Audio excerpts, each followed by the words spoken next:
Hello, welcome back to another episode of Coaching Conversations. Today we're speaking to you about how great planning and great execution leads to great results.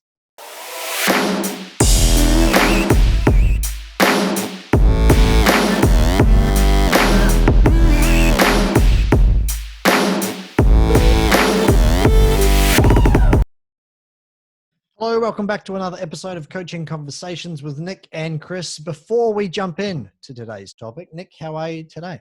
Very good, thank you, sir. It's funny, one of my mates posted a photo of me back in the day. It's the one that I shared with the team. Yes. Let me tell you, when I was beautiful. I think it was... Beautiful hair. Yes, that's right, ladies and gentlemen. There was luscious locks of hair. Yeah. Luscious locks of hair. Yeah, it was definitely a double take image where you had to go, what? Hang on, that's Nick's face, but there's hair on his head. I look like Cher. Sort of. Yeah. Like a Maltese version of Cher. Like a Maltese version of Cher, very good. But those luscious locks, that's what I was. Luscious locks. Yeah, and now it's adios muchacho. The bit I liked best about the image was the pants. Tell us the story about the pants. For those of you that haven't seen this image, you have to illustrate the pants. I reckon we might have to add it into the video of this. Somehow, yeah. Or in the show notes, yeah. So yeah. You know what? I'll get the video guy to edit the image into this section right now. Video guy, please edit the image in right now. Hold it on screen. And then everybody can see what we're on about. Everyone can see the pants. So tell us about the pants before we get into it. So back in the day, right, so this is early 80s. So think 83s, 84s, 82s, 83s. And I was always into music, you know, and I came back from like Malta when I was 12.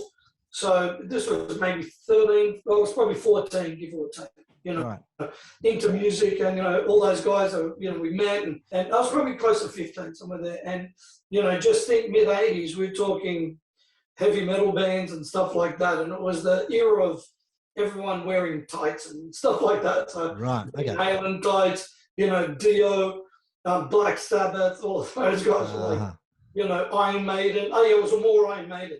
So Iron Maiden, you know, Bruce Dickinson, the bass player for Iron Maiden, and Bruce Dickinson, the singer, and you know, Steve Harris, the bass player. All Iron Maiden were all different types, and that was a big influence for me. Iron Maiden was massive, or Eddie Van Halen, or any of those guys. So, hence, but I wasn't really accustomed to what goes with what. So I'm wearing stripes going down and then stripes going across.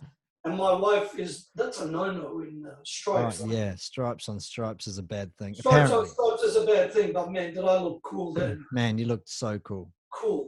Yeah. That's it. So that was metal mania, metal militia days. Okay, that's good. Very good. So we looked the part. I don't know if we sounded the part, but we looked the part. Yeah, you definitely looked the part. Like I said, I had to double take. I was like, is that Nick in that photo? Oh, hang on a second. It's funny, one of the other guys that I put on there, Zed, he's actually the guitar player in the Bon Jovi show now, like today. Oh, yeah. And he goes, dude, we've got tapes from cassette tape. Yeah. From when we recorded back then. He goes, we'll have to do a bit of a tape off and come over and have a listen, like a few beers listen. I'm like, I'm down with that. And Tony, the other guitar player, which is his cousin, is like a big guitar instructor for like JMC Studios and all of this stuff. Is that right? Oh, it's insane. Yeah. But Zed is he's Richie Sambora. He's the Richie Sambora. I swear to God, he's got still long hair like that. He looks like that. Wow. He looks like Sambora, the guitar, the hat. That's cool. He's still rocking it in 2021. Yeah, man. Yeah, it's pretty awesome. So. Why not? If you got it, use it. Go for it. Yeah. Go for it. I no longer need hair, that's all. I'm done with the hair. It's old school. Hair's old school, yeah.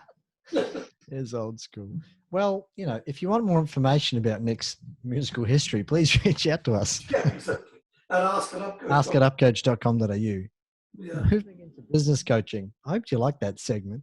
Yeah. Today, I want to talk to you about how great planning and great execution leads to great results. This is something that Nick and I have been speaking about a ton with our clients. And it's true. If you don't plan well and you don't execute well, you're going to get shitty results. And people will either plan well and fail to execute or execute poorly, or jump it into something with very little planning and try and execute at the best level. But if you don't have a solid foundation, you're going to fall over. And this is where frustration sets in. And this can apply to anything. Sales process doesn't work. Marketing campaigns might fail. Trying to set up a new training structure for your team, and the team don't kind of adopt it very well. So there's lots of different areas where failure to plan and failure to execute leads to poor results. And this might be reflective of some of the opportunity areas or areas of weakness in your business might occur. But we're kind of opening this topic up today, Nick and myself, to talk to you about how important it really is and what you should be thinking about when you're working on planning and then executing extremely well. So Nick, did you want to kick off with some thoughts or some advice around both of those areas, planning and execution? Yeah. Good topic, Charles. First of all, I think I've got to sort of say this. A plan well executed, gives you a better opportunity than no plan itself, right? Yeah. And look, some people can get caught in this planning, right? Till every step becomes regimental, and that's how it is. If it doesn't go according to plan, people freak out. I'm going to start here. 88% of all planning fails. Yep. Stat, 88%, give or take. However, the 12% that makes it work makes the economy go around the world successfully, right?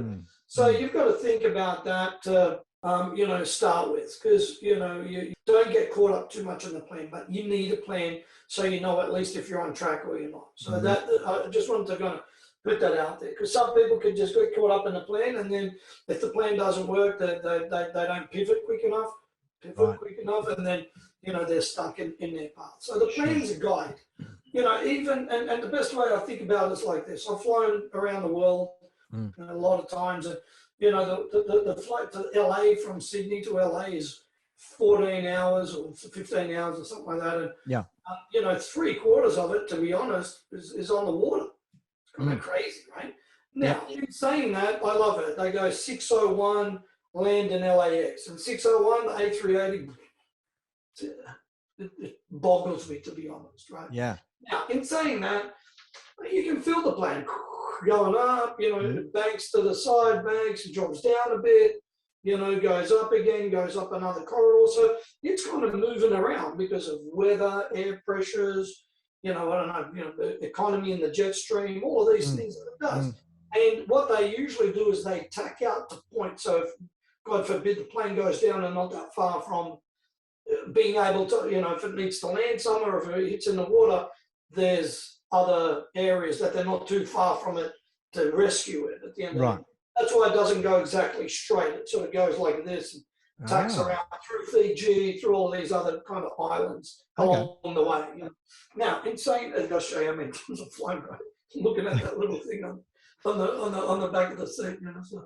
Anyway, but the one thing that I want to say is that there's some key critical points in order to make sure you're right. So the plan itself is cool, but always know that the plan can change.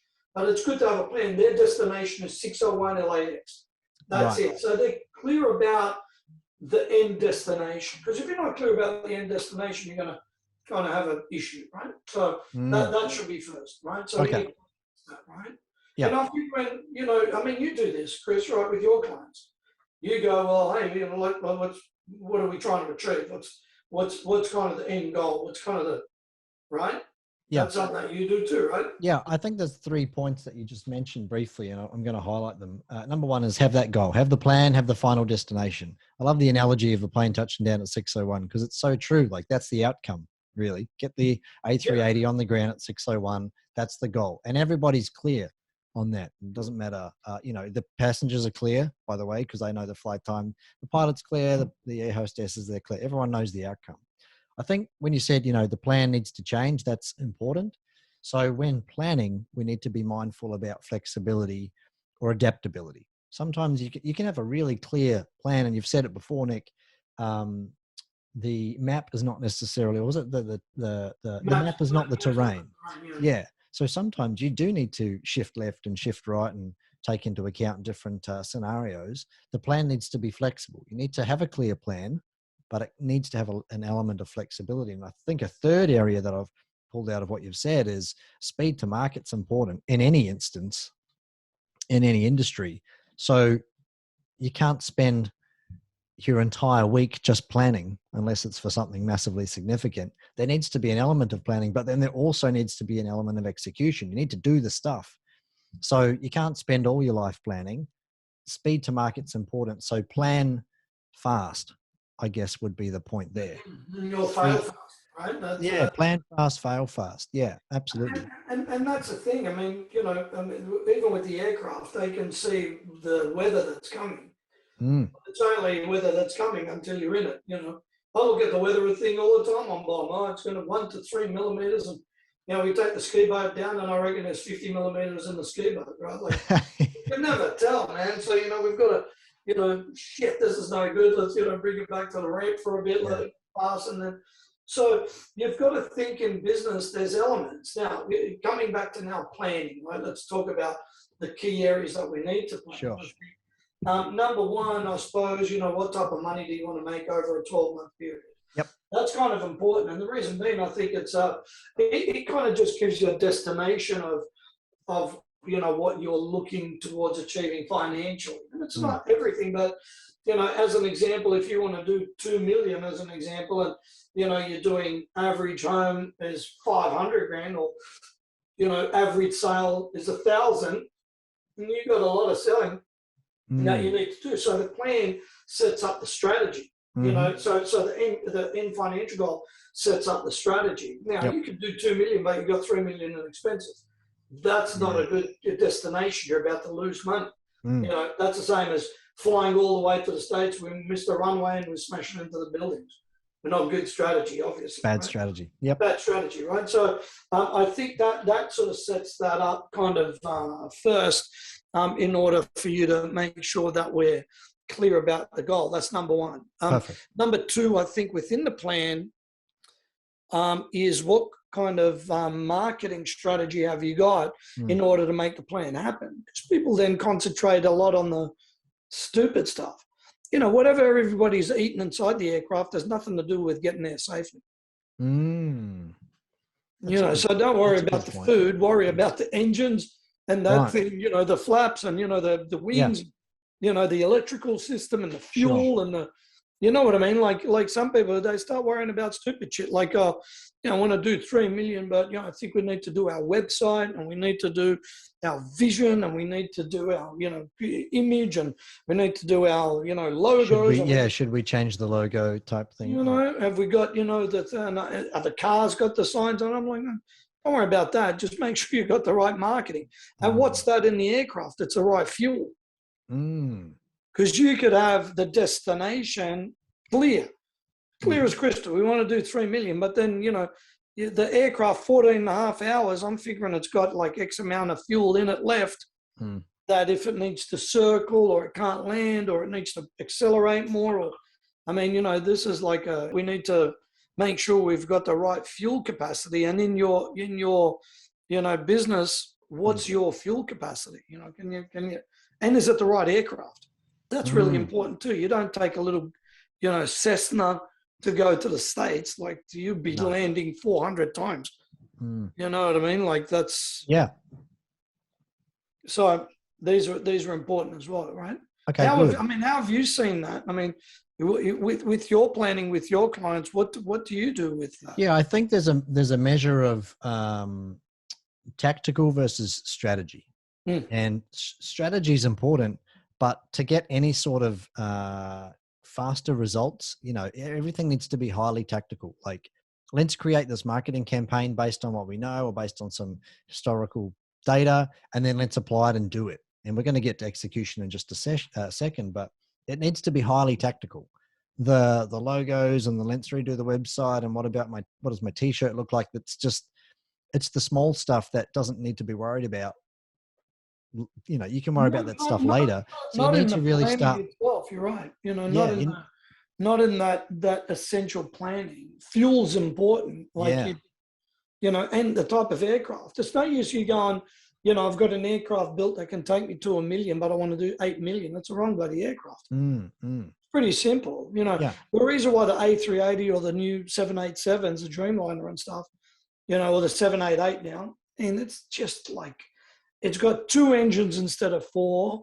It's more economical than any other aircraft, and it can do Perth to Europe in one hit. 19 hours a bad boy can fly for. And I'm right into it, like, because I like that stuff. And it's the same as Musk. You know, his Saturn 9 rocket is built to like carry payloads over and over again to the space station beyond. That rocket is probably the wrong one to, because they're going to go to the moon shortly, and Mars. It's probably a different type of vehicle that does it, or it's a 3-part. You know, that rocket takes it to that does that. You know, like, so you've got to, you know what I mean? Like, you've got to think about that type of stuff. Yeah, right? and this comes back to my tactical. You know, you need to apply an element of, what's the term here? Really, like tactical, actionable levers. Levers is probably the best word. What's the right lever that we should be using to see results faster, rather than kind of having this overview or over idea of a plan, but not having enough tactical approach. You know, highly strategic's great, but highly strategic isn't the nuts and bolts. It's not the do of your plan. So what's the doing aspect of your plan, and how are you going to carry out the doing, which again leads more towards execution. There needs to be an element of like doing in the plan. It's wonderful planning, looking at metrics and overviewing campaign data and understanding, oh yeah, this is my avatar. Wonderful. How are we actually going to get those leads in the pipe? How are we going to actually have a conversation with them? What's the tactical nature of what you're about to apply? I think that's where people tend to hit a bit of a road bump. They slow down because there's not enough tactical element involved. I know that with coaching, you know, the first 3 months really for coaching with us is highly tactical. It's like, what's happening? What has happened? You know, where's the goalpost? Where are we heading to? Right. Let's apply this, this, and this, and this, and let's press play and let's make it work. And then we're going to measure some results on the way through. Extremely tactical, because we know, I guess, what levers to pull very quickly, and we know what's going to provide a result. So I think that's a really important part of the planning process. That's an excellent part to it. And that's why I was saying all the planning is cool, but at the end of the day, you got to engage. The aircraft can take off. It literally can today, and it can land, but really the pilot, we still need to board the people, the fuel, the food, the thing, the drinks, the luggage, the cargo, that's all the doing needs to happen. And tactically, the plane needs to be fit to fly. So a lot of people, you know, they've got these grand illusions of, you know, hey, I want to kind of get this planning, I want to do it, and then they're not tactical. Or, by the way, the reverse of this happens. Yep. That they're so stuck in the operational parts of it that they never put their head up for air and to see what's going on. I mean, you know, with the reason why radar is important is why, because it can go, that's what's coming further down that way. You know, and any aircraft has got a GPS signal to a satellite, so, and it's real time. Every minute it pings, so it knows where the aircraft is at any given point of time. You know, where the corridor is, and that's why, you know, God forbid if something happens and it's going down, they'll track it most of the times to see where it's at. So, but you know, the reason why the ping is there, it's like in your planning, you need to be able to ping it to go, am I on track? Yep. Like, you know, the triangle that goes, I'm here, there's a satellite up top, there's a destination, is to coordinate, you know, am I still on track to hit that destination? Where most people get stuck in the tactical, running, and they forget about, what did I get the plan for in the bloody first place? Yeah, that's right. I think that lies and rolls perfectly into execution, because this is where people also fall down. So they've created the plan. Let's say they've, I guess, speed tested their plan. They've developed it pretty quickly. They've identified, you know, it's adaptable, it's flexible. They can shift it if they need to, and they understand the goal. And it's highly tactical. They know what they need to apply. I call it the invisible barrier, where people kind of have this wonderful idea, this wonderful plan. It's mapped out, the blueprint, but then they fail to take enough action. They take some action, maybe, and they're not seeing results quick enough, or they try it and they don't see any results, which kind of kills motivation and momentum, and they slow down and almost stop. Leading towards execution, like it's the get out and do, it's the applying, it's the application, it's the action behind it, or the massive action behind it, as Grant Cardone says, in order to actually get closer to the goal. Even not if they don't achieve it, it's a matter of getting closer to where they want to go. I think what you were speaking about just before is starting to have that kind of, with the GPS, having a measurable standpoint. So we actually have a measuring stick and setting out a measuring stick. So when we do start executing, we know whether we're progressing in the right channel or not. Does that make sense?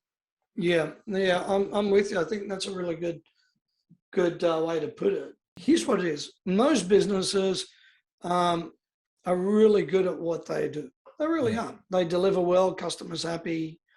They make money. They do all of that stuff. Unfortunately, what happens is certain things kind of get complicated. And what I mean by that is, they are lost in the doing and are not clear about where they're heading, right, because they're just doing the doing. And the other side to it is, a lot of people are not trained to plan. I mean, think about it. I was a tool maker for 6 years, and I've, worked in construction companies and all that stuff. And they didn't teach me that at TAFE or at uni or any of that stuff, to be really honest. At uni, it didn't give me the tactical experience that I needed when I was on my way to do my MBA.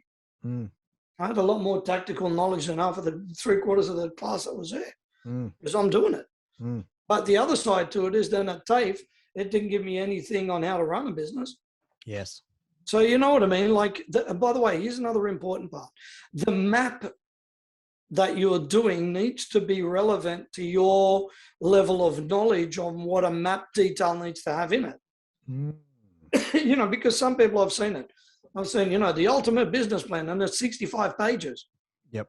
Unless you're a multinational 200 million, 500 million, $1 billion business that's got departments, budgets, marketing, that's good.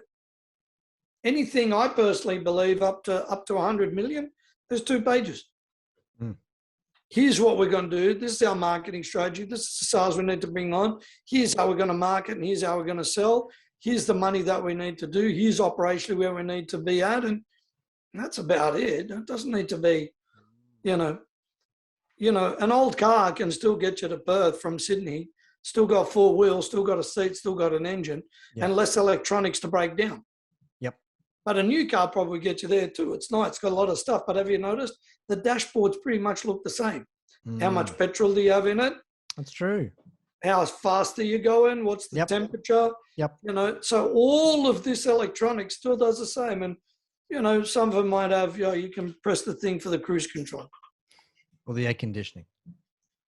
Or most of it's got air conditioning. Or the air conditioning. Yeah, that's right. Yeah, Nothing depending on how old your car is. That. Well, exactly. Yeah, it's called the window air conditioning. That's right. Yeah. All the way down, it's full. It's flat out. Full blast. Yeah. The kids tell me that sometimes if I was in the old car, like my mate's old cars. Does it got aircon? I'm like, yeah, it's on all the way. They're like, oh, really? I'm like, yeah, your window's down. There we go. It's still all good. We're still getting us there, right? Yeah. So execution's important, because if I get, this is a no-brainer, common sense. If you don't take enough action, you're not going to see enough result. I think people fail when they start to try and execute, because it can become overwhelming. They've got a great plan. They're trying to do too much. They don't have a measurable to start looking at to go, am I, achieving or am I not? What's your advice around kind of motivation and keeping that fuel going, keeping the enthusiasm around executing? Because as we know, as business owners, a lot of what we do is rinse and repeat. It's the same sort of thing over and over again. And sometimes that can get some way monotonous. It can become depressing at times, because we are doing a lot of the same sort of thing. If you don't have the measurable, you don't know how close you are in order to get to the goal. How do we maintain momentum through energy and enthusiasm to get to where we want to go? That's what I want to know. Yeah, good point. First of all, I think it's important for you to have a bigger reason why, And let me give you an example. So, last night I was watching the SBS series, Do You Think You Can Survive Below the Breadline, or something like that. That's what I think it's called, Surviving Below the Breadline or something. And I think it's a 3-part series. And basically they took 3 people to go and live with people that are on the breadline, like it's handouts, welfare. Yep. And it's a tragedy. Like it's in Australia, we shouldn't, we should all be walking on gold footpaths, you know what I mean? But Mm. the reality of it is some people are sick, can't work, they've got illnesses, they've had trauma, you know, they're been redundant and can't get a job. Well, there's a million things that happen. Mhm. And, you know, I used to kind of feed the homeless for 2 or 3 years straight, you know, every second day I was doing it. And this kind of got me remotivated to go, the money that I make is really cool and the goals that we achieve for the company is really awesome. But to be honest, it doesn't give me any major level of happiness, to be honest. It's numbers for us, not numbers as in, it's numbers. We don't treat people out of numbers, but it's just numbers of sales that we need to do. The bigger goal for us is what we do with those clients, and we can know that we're helping change their lives and their families' lives. Impact. That's the big why for us, the impact on it. Mm. But the other side to it is, I said, wouldn't it be really cool for me to be able to take time to go and help people like this, to go, hey, I can come and do some chores for you, or I can, come and cook a meal for you, just take the day off, because these people are like 24/7 trying to budget on I didn't know, but the poverty line is $34 per day per person. That's what you need to kind of exist. $34 a day. Per day, right. Yeah. And some of these people on welfare are below that, $23 a day, wow. $24 a day. And you can imagine the housing that they're living in. Wow. It's a disaster. So, like when you think about it, I don't know about you, but how hard would it be to try to live on $24 a day? Remember, you still got to pay rent, electricity, lights, TV, phone. I don't think you need all the basics, food, it's insane. And then they're, I wonder what they're going to do with the money if they're begging. It's like, well, what do you think they're going to do? Either drink your misery away or try to eat it. It's one or the other, right? So that's, anyway, and to not kind of stray from it. So for me, I think you need a bigger reason why, and it keeps you more on track. Could I give away a percentage of what I make to others? Could I, have the ability for me to work and then go out and, spend time because you've got right systems in the game and all of that type of stuff, happening that it frees you up to be able to go and do this stuff. Because if you're working all the time, 24/7, like you're saying, you're stuck in it all the time. You can't see the forest because of the trees. Yeah, that's right. So in your planning, it goes, what's the bigger reason why? Right. So start with purpose, and that'll help with execution. Start with purpose, absolutely. And help because then you know why you're getting up every day when you don't feel like getting up. When it gets tough, I agree. Well, people go, I'm so into it, I love it. But there comes a time when you're a bit tired and you go, maybe it'd be good to take the day off. Yeah, that's normal. I think another really important point with execution, when I say to people execute well, is around following through to completion. Because this is where a lot of business owners fail, where they might start something with the best intentions, great plan, executing really well, and then it gets hard or dicey, or they lose interest and then they give up. And then that kind of fades out to poor results at the end. Yeah. And then 6 months later, they're still experiencing the same issue because they didn't finish or complete well. Yeah, and I think it's almost like, people are really good at starting things, but they're not necessarily really good at finishing things. I learned a quote a few months back: so you're not remembered for what you start, you're only remembered for what you finish. And if you think about that in a broader scale, for all the people that you might know in history, whether it's business related, sport related, the people that finish well are the ones that we remember. Well, it's interesting. I just spoke to a business just before this interview, and they said we've always had the best intentions, and they're going really well. $2 million business, they're beautiful builders. They've got some killer work that they've done. Great.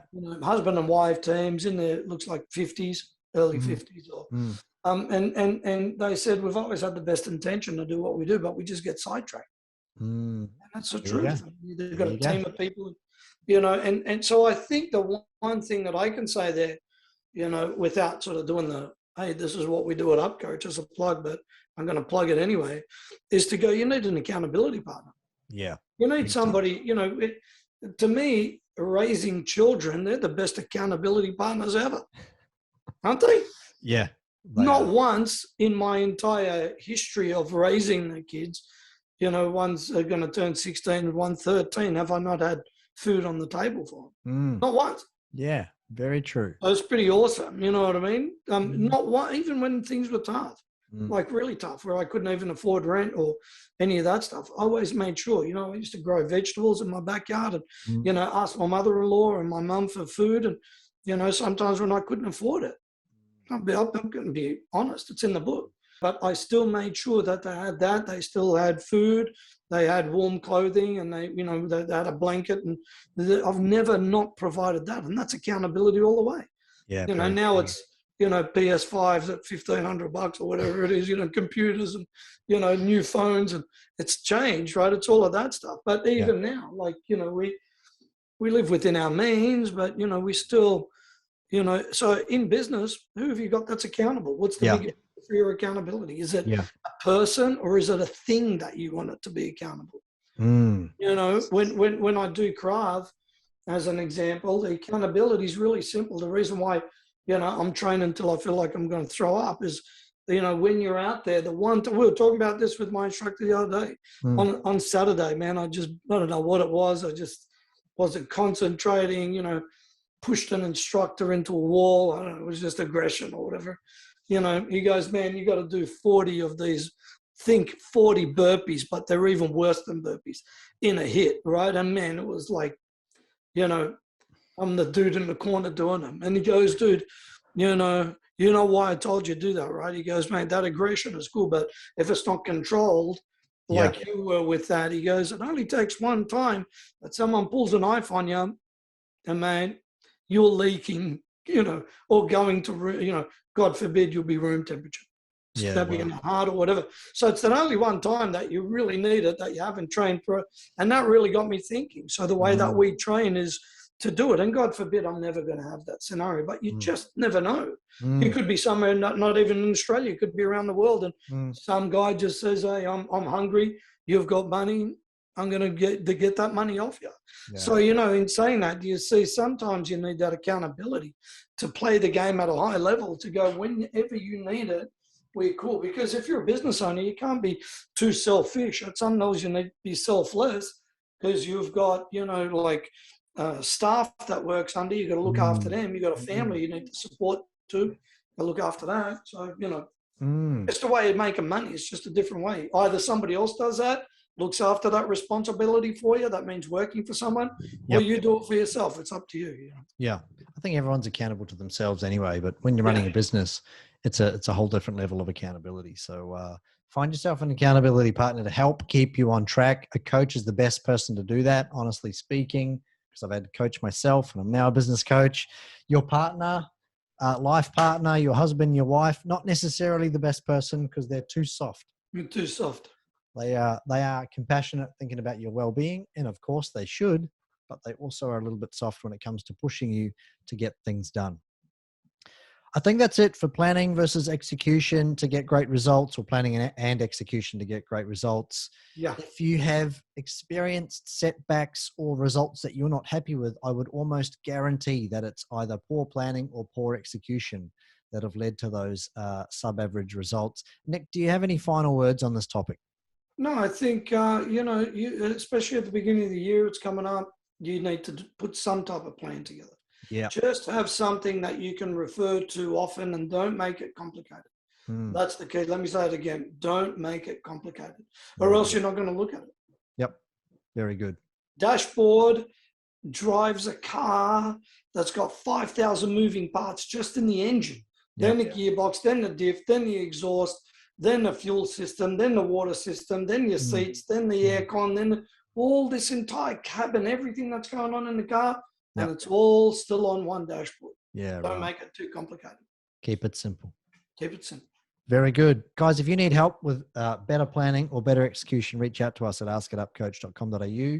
Hopefully you've got some amazing content and some takeaways from this episode. It's always a great topic. It's always something I love talking to clients about as well. Again, if you need help, reach out to us. Otherwise, we'll see you again on another episode of Coaching Conversations again next week. Bye now. Bye for now.